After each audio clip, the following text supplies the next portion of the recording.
நிலக்கோட்டை அருகே நடுப்பட்டியில் கூலி தொழிலாளி வெட்டி கொலை செய்யப்பட்ட வழக்கில் குற்றவாளிகளை கைது செய்யக்கோரி தீண்டாமை வன்கொடுமைக்கு எதிரான கூட்டமைப்பு சார்பில் மாவட்ட ஆட்சியரிடம் மனு. உண்மையான குற்றவாளிகளை கைது செய்யும் வரை பிரேதத்தை வாங்க மாட்டோம் என பேட்டி. திண்டுக்கல் மாவட்டம் நிலக்கோட்டை அருகே திங்கட்கிழமை இரவு நடுப்பட்டியில் வீட்டின் முன்பு படுத்து உறங்கிய கூலி தொழிலாளியை மர்ம கும்பல் ஒன்று சரமாரியாக வெட்டி கொலை செய்தது. இந்த சம்பவம் தொடர்பாக நிலக்கோட்டை போலீசார் வழக்கு பதிவு செய்து விசாரணை செய்து வரும் நிலையில் உண்மையான குற்றவாளிகளை கைது செய்ய வேண்டும் என்று நடுப்பட்டி பொதுமக்கள் நிலக்கோட்டையில் சாலை மறியல் போராட்டம் நடத்தினர். இதனால் நடுப்பட்டி, காரியாம்பட்டி பகுதிகளில் போலீசார் குவிக்கப்பட்டுள்ளனர்.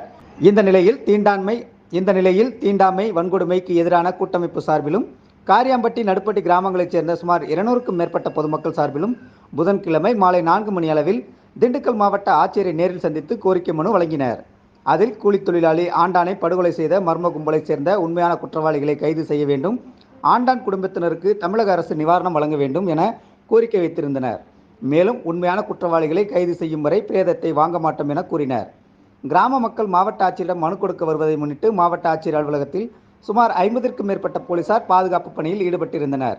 மேலும் இதுகுறித்து தமிழ் புலிகள் கட்சியின் பொதுச் செயலாளர் பேரறிவாளன் கூறுகையில், நேற்றைக்கு முதல் நாள் இரவு தன்னுடைய வீட்டு வாசலிலே படுத்து கிடந்த தூங்கி கொண்டிருந்த முதியவர், தாழ்த்தப்பட்ட அருந்ததியர் சமூகத்தை சார்ந்த முதியவர் ஐயா ஆண்டார் அவர்கள் சாதி வெறி கும்பலால் கழுத்தை அறுத்து படுகொலை செய்யப்பட்டிருக்கிறார்.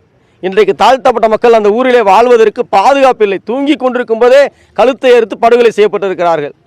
இந்த படுகொலைக்கு உண்மையான குற்றவாளிகளை கைது செய்ய வேண்டும் என்று, அதுவரை நாங்கள் ஆண்டார் அவருடைய பிரேதத்தை வாங்க மாட்டோம் என்று 2 நாட்களாக போராடி கொண்டிருக்கிறோம். இன்றைக்கு அதன் விளைவாக மாவட்ட ஆட்சியரை சந்தித்து நேரில் முறையிட இருக்கிறோம். மாவட்ட ஆட்சியர் அவர்களும் காவல்துறை கண்காணிப்பாளர் அவர்களும் தமிழக அரசும் இந்த பிரச்சனையிலே தலையிட்டு உடனடியாக சாதி வெறியர்களின் கொட்டத்தை இரும்பு கரம் கொண்டு ஒடுக்க வேண்டும். உண்மையான குற்றவாளிகளை கைது செய்ய வேண்டும். பாதிக்கப்பட்ட குடும்பத்திற்கு உரிய இழப்பீடு வழங்க வேண்டும் என்று இன்றைக்கு தமிழ் புலிகள் கட்சி, தீண்டாமை ஒழிப்பு முன்னணி மற்றும் தோழமை இயக்கங்கள் இன்றைக்கு மாவட்ட ஆட்சியர் அலுவலகத்திலே கூடியிருக்கிறோம்.